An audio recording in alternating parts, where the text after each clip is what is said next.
All right, we're gonna get started in just 1 second here.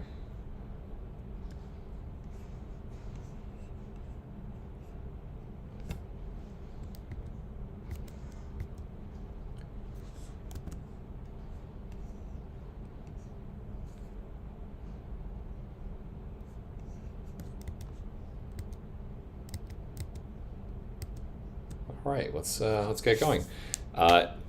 Thank you all for joining. Welcome to our weekly onboarding webinar.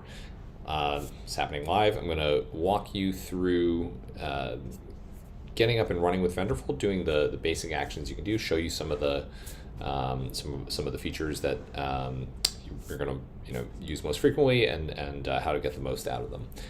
So I'm going to start with showing you how to manage your content library. So when you first log into Vendorful, you're going to see something that looks very much like this.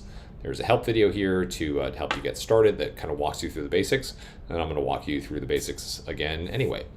The two things you're going to want to do, or the first thing you're going to want to do, I should say, is add data to your content library. So Vendorful will help you respond to RFPs, fill out security questionnaires, fill out DDQs.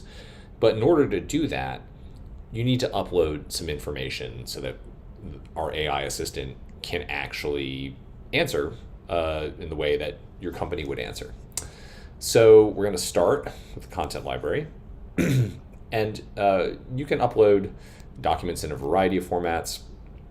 The most impactful is to upload past completed questionnaires. So to set the stage here, this demo environment is for a fictitious CRM software company called Acme CRM.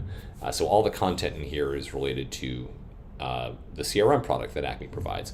And you see we've got an old completed RFP, and we've got some other documents in here, a couple security related documents. So you can upload anything that you consider to be relevant to your product and your task.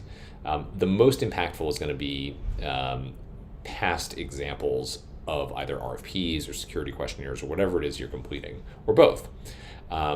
because those are sort of the most directly applicable to the task of completing a new questionnaire. So let me start by doing that. I'm going to upload another old RFP that we have for Acme CRM. When you do that, you see it loads up. This one's in Excel format. It loads up a spreadsheet in the browser here. And since Excel can be really anything, we need you to tell the AI where are the questions and where are the answers, which is very, very straightforward. So here we just kind of highlight these are questions, and we say, okay, we're going to select answers, and these are the answers that correspond to those questions.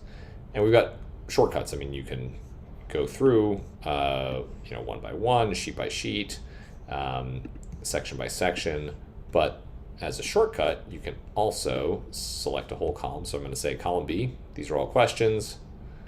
Column C, these are all answers. And then we just figure out, okay, blanks don't count. We've matched up this question. Whoops. If you make a mistake like I just did, you can just select clear, undo that, say, okay, this is a question, and this is an answer, and we match it up again. You can see from this document, we've matched up 36 question answer pairs. If there were multiple tabs to this file, you'd see all the tabs across here, and you can select all the questions across the tabs. We're ready. I'm going to add this to our content library. You see that we're uploading, a specific question and a specific answer. And you can remove anything you think is not relevant. You can delete the whole source document. You can manage your entire content library so it's a living, breathing thing. If something is out of date, even just a single question is out of date, just remove it, and our AI will never reference it again. Okay, so now we've uploaded another RFP. I'm going to show you what it's like to then upload a general text document. So in this case, I've got a business continuity and disaster recovery plan, which is relevant to answering RFPs and security questions and technical questions. And in this case, it's a PDF document. So I just loaded it, and since it's just text, the machine just kind of splits it up into chunks, ingests it all. We've got all the text available to our library as reference material. So now we've got 5 pieces of content. We usually recommend a little bit more, but this is a good start. And with that, I'm going to start completing an RFP. So I click over here on the response assistant, and I start a response. Now I'm going to, again, upload a file. And again, this one's an Excel file. We also support Word documents. And there's a similar annotator for Word. Now, let me talk to you about the format of this document, because we support a few different types of questions. You see we've got questions here. We've got a column for yes, no, NA. The ones that are white actually have, have a drop down here. You can see those are the options. And then we have the comment field over here. So we actually support this, multiple select plus comment. So the annotation works very similarly. These are questions. These are answers. In the case of multiple choice, first of all, undo that because that's not a question. In the case of multiple choice, to say, all right, these are questions, and then the answer here is actually spread across both of these. So now we've matched it up with that whole line. I'm just can go through this whole document and say, all right, these are the questions, and these are some more questions, and the same shortcuts apply. I can click on whole column headers here. But since I want to, kind of show off this multi-select here, I'm selecting those by hand. And then these are answers. That's an answer. These are all answers. So the whole process of annotating a document takes just a couple of seconds. All right. So now we've told our assistant the structure of this document. Got matched up 31 questions in here. And I'm going to click submit. And what it's going to start doing is actually parsing the document, understanding all the content, and then drawing in data from our content library that it considers to be relevant, and then starting to generate answers. So you see here it's kind of going along in a clip of, generates an answer every, call it 5 to 15 seconds. So to get through this whole document of 38 answers. It's 31 questions, but that includes the yes/no answers. So there's more answers than questions. It'll take just a couple of minutes. While it's doing that, I'm going to show you another cool feature, which is Ask the AI. And this is a general question answer or prompt response interface. So let's just say I don't have a specific RFP or security questionnaire to fill out, but I want to understand something about our data. Is our data encrypted at rest? So let's just say this question came up, and I want to just write back to a prospect. So I just type the question and come up with an answer, and then you can see the source material that it's drawn from. So you see it's created this synthesized answer. It's referencing the specific type of encryption, and you see that it's kind of drawn from these different answers that it's found in the source documents. I can also ask it to do something like a little more complex. Write a 1-paragraph value proposition for Acme CRM. Let's just say I'm a new BDR at the company, and I just need a little help here to make sure I'm getting the value proposition right. And so, based on all of the content that we've provided, all the different materials, it's written a succinct statement, a succinct paragraph about what is Acme CRM and what we consider to be valuable. Okay, so let's go check in on the status of the response assistant. See, it's almost done here. It's just 2 more to generate. There we go. All right, so it's finished its process. And let me highlight a few things you'll see on the screen here. So first of all, these are the questions that it answered, and there's one that's missing an answer, and we'll drill into that in a second. Because one of the things that is very important is we want you to have confidence in the answers that you get out of the AI. So when in doubt, we want to err on the side of not answering. We don't want to hallucinate, which is maybe a term you've heard before in the context of machines. We don't want it to make up answers. We want it to, feel comfortable saying, I don't know, and not providing an answer. And we'll look at that in a second. Okay, so you see that we've got, variety of questions answered here. Let me drill into one of these.